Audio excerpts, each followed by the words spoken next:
जिसका चाल, चरित्र और चेहरा तीनों चर्चा का विषय होना चाहिए कि बिहार को अब गुजरात से चलाया जाएगा।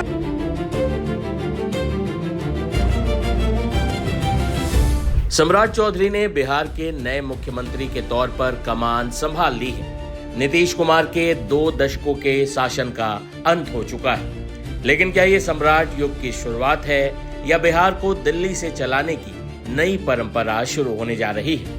ये हम नहीं कह रहे, ये कह रहे हैं जन स्वराज के संस्थापक प्रशांत किशोर। वही प्रशांत किशोर जिन्होंने सम्राट चौधरी पर बिहार चुनावों के दौरान लगातार हमला बोला था और कई गंभीर आरोप लगाए थे। लेकिन अब जब अचानक नीतीश कुमार राज्यसभा चले गए हैं और सम्राट चौधरी को बीजेपी ने मुख्यमंत्री बना दिया है, तो प्रशांत किशोर ने अब भी सम्राट चौधरी और बीजेपी नेतृत्व पर हमला बोलने में कोई कसर नहीं छोड़ी। सुनिए बिहार के नए मुख्यमंत्री सम्राट चौधरी पर क्या बोले पीके। ज्ञान की भूमि बिहार को ये चाल, चरित्र, चेहरा का दावा करने वाली भाजपा का पहला सौगात है। ऐसे व्यक्ति को मुख्यमंत्री बनाए हैं जिसका चाल, चरित्र और चेहरा तीनों चर्चा का विषय होना चाहिए। लेकिन ये नई भाजपा है और इन्होंने दिखाया है कि बिहार को अब गुजरात से चलाया जाएगा।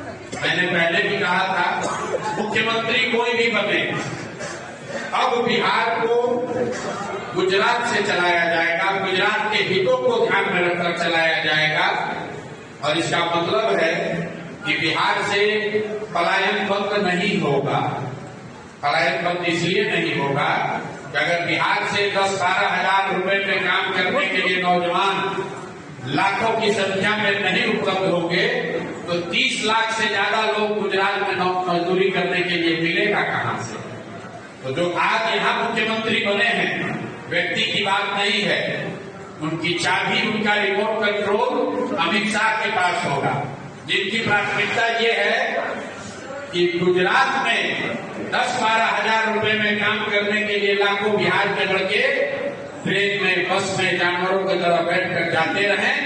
आने वाला जो समय है उसमें गुजरात का अपनी फैक्ट्री में मालिक रहेगा और बिहार के बच्चे उन्हीं फैक्ट्रियों में मजदूरी करेंगे। इसका दोष किसी नेता और दल को नहीं है, इसके लिए हम और आप दोषी हैं, क्योंकि हम लोग मोदी जी का भाषण सुन के वोट दिए हैं, हिंदू मुसलमान बनकर वोट दिए हैं, जातियों में बंटकर वोट दिए हैं, 10,000 रुपए के लालच में वोट दिए हैं। तो उसका खामियाजा भी हमी को और हमारे बच्चों को भुगतना पड़ेगा। जिस 10,000 की लालच में आपने वोट बेच दिया, वही 10,000 रुपए कमाने के लिए बिहार के बच्चों को जाकर गुजरात के, पंजाब के, दिल्ली के, बॉम्बे के फैक्ट्रियों में अपनी हड्डी गलानी पड़ेगी। ये दुर्भाग्य है, लेकिन गलती हुई है तो भुगतना तो पड़ेगा ही।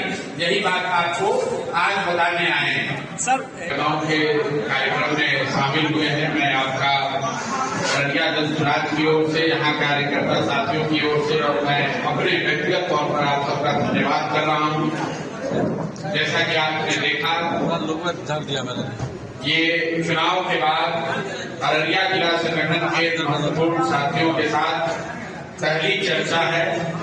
चर्चा का परिप्रेक्ष्य ये है कि जब चुनाव परिणाम आए और परिणाम निश्चित तौर पर जन स्वराज के अनुसार नहीं आए हैं, जन स्वराज की जो सोच थी उसके विपरीत आया है, उसके बाद जन स्वराज के महत्वपूर्ण नेताओं ने, साथियों ने, हम सब ने पश्चिम चंपारण के गांधी विद्यालय आश्रम में एक दिन का सामूहिक मौन उपवास किया था और उस दिन उपवास के बाद ये घोषणा की थी कि बिहार बदलाव के जिस संकल्प को लेकर बिहार में हम लोग आए हैं, इस प्रयास को शुरू किए हैं, उस प्रयास की ईमानदारी में, उस संकल्प से पीछे हटने का कोई सवाल नहीं है। उस प्रयास की ईमानदारी में, शुद्धता में, तीव्रता में कोई कमी नहीं आएगी और आने वाले समय में जन स्वराज अपने सभी साथियों को साथ लेकर उनके विचारों को समाहित करके बिहार के नवनिर्माण के लिए जो कुछ भी हो सकेगा,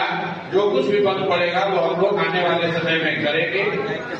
ये बिहार नवनिर्माण का जो अभियान है वो सरकार बनने होने के 6 महीने के बाद शुरू होना है। चैलेंज तो बिहार की जनता को दूर करना है, उनको तय करना है कि उनको मुख्यमंत्री के तौर पर कौन चाहिए। अब चेहरा आ गया सामने, अब देख लीजिए, आपके बच्चे ग्रेजुएशन करके MA BA करके मजदूर बन रहे हैं, बेरोजगार बैठे हैं, और भाजपा के लोग 7वां फेल भी हैं, तो अब आपके राजा बन रहे हैं। ये आपके वोट का कमाल है। 5 रुपया दैनिक, 10,000 रुपया मतलब 5.5 रुपया डेली, 5.5 रुपया डेली के आधार पर आपने वोट बेचा है। आपने वोट नहीं बेचा है, अपने बच्चों का भविष्य बेचा है। बहरहाल प्रशांत किशोर चाहें या ना चाहें, लेकिन सम्राट चौधरी अब बिहार के मुख्यमंत्री बन चुके हैं। बिहार के नए मुख्यमंत्री सम्राट चौधरी कैसे सीएम साबित होंगे, आप इस बारे में क्या सोचते हैं? अपनी राय हमें कमेंट बॉक्स में जरूर लिखें। जीरो हमने इन्वेंट किया, हमने बताया दुनिया को, जहां योग है वहां रोग नहीं। सबसे पुरानी सभ्यता है हमारी। गुलामी से तो और देश भी लड़े भाई, पर आजादी के लिए अहिंसा का रास्ता बस हमारा था। अपने पसीने से जमीन सींचता किसान और घर में घुसकर मारने वाले जवान, बस इसी मिट्टी ने जने। इसके हाथ ने जब थामा जज्बा तो इतिहास रचे। कदम बढ़ाए तो चांद का वो हिस्सा चूमा भाई, जहां कोई कभी नहीं पहुंचा। आज पूरी दुनिया में शान से लहरा रहा है तिरंगा, और इसके पीछे है गर्व से भरी अनगिनत कहानियां जो लिखी जा चुकी हैं और लिखी जा रही हैं, जिन्हें मैं सुनाऊंगा राष्ट्रगर्व रोज शाम 6:25 पर।